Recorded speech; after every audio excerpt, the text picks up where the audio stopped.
Hello captains, सबसे पहले हम फॉरेक्स रिजर्व क्या है ये समझ लेते हैं। फॉरेक्स रिजर्व मतलब किसी देश के पास जमा विदेशी मुद्रा और करेंसी। इसमें डॉलर्स, यूरो, सोना, आईएमएफ के मूल्य शेयर्स यानी हम उस जिसे एसडीआर कहते हैं और विदेशी सिक्योरिटीज का समावेश होता है।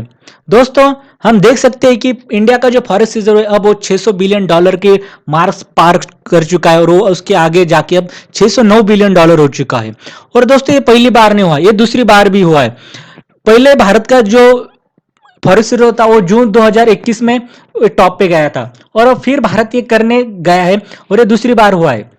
तो दोस्तों, इसमें जो होता है तो 12 बिलियन डॉलर का इजाफा देखने को मिला है और ये मेनली फॉरेक्स करेंसी यानी कि उसमें डॉलर, यूरो और गोल्ड, इसके वजह से बढ़ोतरी भारत ने हासिल की है। तो दोस्तों, अगर हम देखते हैं कि इसमें कौन से पार्ट का कितना शेयर है, इसका कौन सा पार्ट कितना कंट्रीब्यूशन करता है इसमें, तो हम पहले देखते हैं डॉलर, यूरो जिसका पार्ट होता है वो फॉरेन करेंसी एसेट होता है, वो सबसे ज्यादा है, उसका मूल्य है 540 बिलियन डॉलर। उसके बाद आता है कि सोना सोना यानी गोल्ड रिजर्व है 45 बिलियन डॉलर का भारत के पास। फिर उसके बाद एसडीआर जो कि आईएमएफ का होता है वो 18 बिलियन डॉलर का है और उसके बाद जो आईएमएफ में भारत की रिजर्व पोजीशन है वो 5 बिलियन डॉलर कंट्रीब्यूट करती है और ये पूरा मिला के 609 बिलियन डॉलर भारत का फॉरेक्स रिजर्व होता है। तो दोस्तों, मैंने जैसे पहले कहा था कि जून 2021 में भारत ने ये पोजीशन हासिल की थी, उसको तब भी 600 बिलियन डॉलर का इजाफा हुआ था। लेकिन उसके बाद क्या हो गया, यूक्रेन वॉर स्टार्ट हो गया, फिर उसके बाद सप्लाई चेन अफेक्ट हो गई, चीजें बढ़ गई, उनकी जो कीमत थी वो बढ़ने लगी और फ्यूल प्राइसेस भी बढ़ने लगे। और उसमें और तो और आग मतलब हो गई कि यूएस की जो बैंक थी उन्होंने अपने जो ब्याज दर थे, फेड रेट, वो बढ़ा दिए। उसकी वजह से क्या हो गया कि डॉलर जो था वो मार्केट में से कम हो गया। अब जैसे डॉलर मार्केट में से कम हुआ तो फिर रुपीज जो है उसकी वैल्यू भी कमजोर होने लगी। अब रुपीज की वैल्यू जो कमजोर होने लगी इसके लिए आरबीआई को इंटरवेंशन करना पड़ा। आरबीआई ने क्या किया कि अपने पास जो डॉलर था उनके जो फॉरेक्स रिजर्व में वो मार्केट में डालना शुरू कर दिया। फिर उसके वजह से क्या हुआ कि आरबीआई के पास खुद के पास जो डॉलर और जो फॉरेक्स जो था वो कम हो गया और उसकी वजह से भारत का फॉरेक्स जो था वो उसमें ड्रॉप दिखाई दिया। लेकिन अब फिर से हम ये देख सकते हैं कि हमारे पास ये हमने फिर से वो पोजीशन हासिल की है। अब हम चार्ट देखते हैं। चार्ट में अगर देखा गए तो इंडिया चौथे पायदान पे फॉरेक्स रिजर्व की अगर देखा गया तो दुनिया में और बड़ा अच्छा स्थान है। पहले नंबर पे चाइना है, चाइना का बहुत ज्यादा रिजर्व है। उसके बाद जापान है, स्विट्जरलैंड है उसके बाद, और फिर इंडिया। इंडिया के बाद रशिया, ताइवान आता है। अब आपको एक सवाल पड़ा होगा, स्विट्जरलैंड तो बहुत छोटा देश है, इसका कैसे इतना चौथा स्थान, इसकी इकोनॉमी भी इतनी तगड़ी नहीं।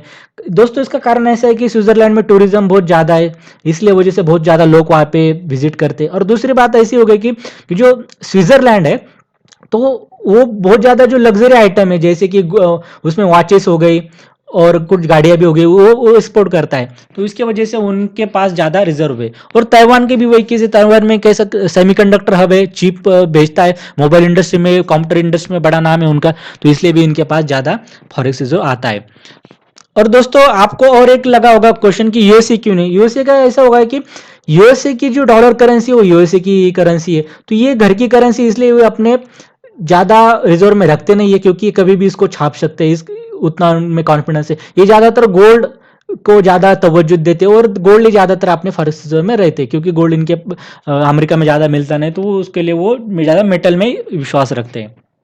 और पाकिस्तान की पोजीशन आप पूछेंगे तो पाकिस्तान की अगर आप रिजर्व जानोगे तो आपको हंसी आ जाएंगी। महज 4 बिलियन डॉलर से भी कम पाकिस्तान का रिजर्व है, देखो। और इनको कर्जा भी अब भारत के पास अगर देखा गया तो 609 बिलियन डॉलर का फॉरेक्स रिजर्व है और ये 3-4 बिलियन डॉलर के लिए आईएमएफ के पास जा रहे हैं कटोरा लेके, तो आप देख सकते हैं कितनी बुरी सिचुएशन है उनकी। अब देखते हैं इसके एडवांटेजेस का क्या होते हैं।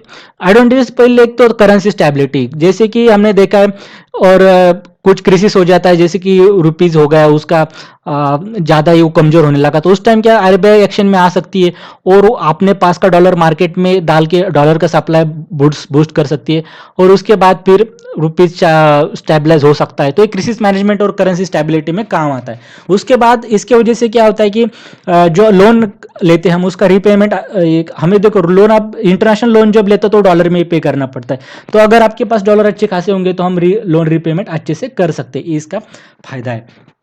और श्रीलंका के पास यही फॉरेक्स रिजर्व कम था, इसके वजह से वो दिक्कत में आ गए। अब इंपोर्ट भी इसके वजह से, जैसे कि हमने देखा है कि 1990s में भारत के पास फॉरेक्स रिजर्व बहुत कम हुआ था, इसके लिए वजह से भारत को आईएमएफ से लोन लेना पड़ा, और भारत उस टाइम इंपोर्ट करना भी भारत को इतना पॉसिबल नहीं था। तो अगर ज़्यादा फॉरेक्स रिजर्व होता है तो उसकी वजह से इंपोर्ट करना बहुत ज़्यादा आसान होता है, ज़्यादा देर दिन तक भारत देश बिना किसी दिक्कत के इंपोर्ट कर सकता है। और दूसरा बात है कि इन्वेस्टमेंट कॉन्फिडेंस भी बढ़ जाता है। अगर सपोज कि जो बेजोस है उनको अगर यहाँ पे फैक्ट्री खोलनी है तो वो क्या कर सकते हैं कि अगर अच्छा खासा फॉरेस्ट रिजर्व है तो वो भारत की क्रेडिबिलिटी बढ़ा देता है, ये बात हो गई। लेकिन इसके डिसएडवांटेजेस भी है। डिसएडवांटेजेस क्या है, आप अगर यूपीएससी की प्रिपरेशन कर रहे हो तो आपको ये उसको क्रिटिकली एग्जामाइन करने के वक्त आप ये लिख सकते हैं पॉइंट। पहली बात है कि अगर ये होता है तो उसकी अपॉर्चुनिटी कॉस्ट देखो लो है, क्योंकि अगर ये पैसा है बैंक के पास है, आरबीआई के पास, ये जो पूरा forest reserve bank RBI manage करती है, तो वो देखो वो इकोनॉमी में रोटेट नहीं हो रहा पैसा, वो पड़ा हुआ है, और इसलिए वो क्या होता है कि उसकी वजह से कुछ वैल्यू तैयार नहीं हो रही। तो पहली बात हो गई।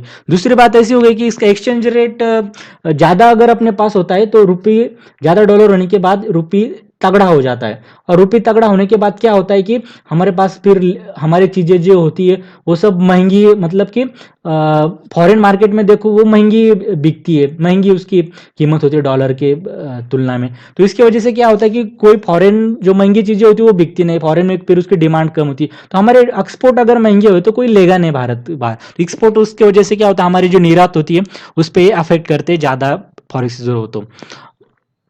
लेकिन अगर इकोनॉमी स्ट्रांग हो, तगड़ी हो, तो फिर इसका कुछ ज़्यादा तवज्जुद नहीं, लेकिन फिर भारत जैसे देश को ये कहीं ना कहीं असर ज़्यादा भी हो तो डाल सकता है।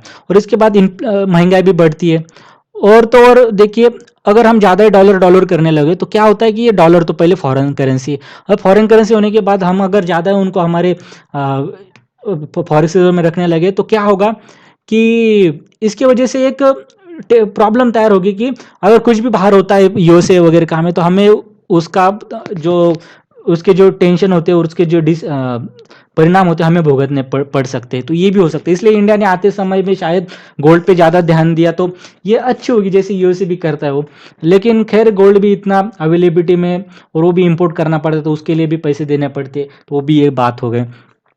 तो ये था दोस्तों आज का टॉपिक। आपकी क्या राय इस बारे में, तो आप कमेंट सेक्शन में जरूर बताएगा। Thank you.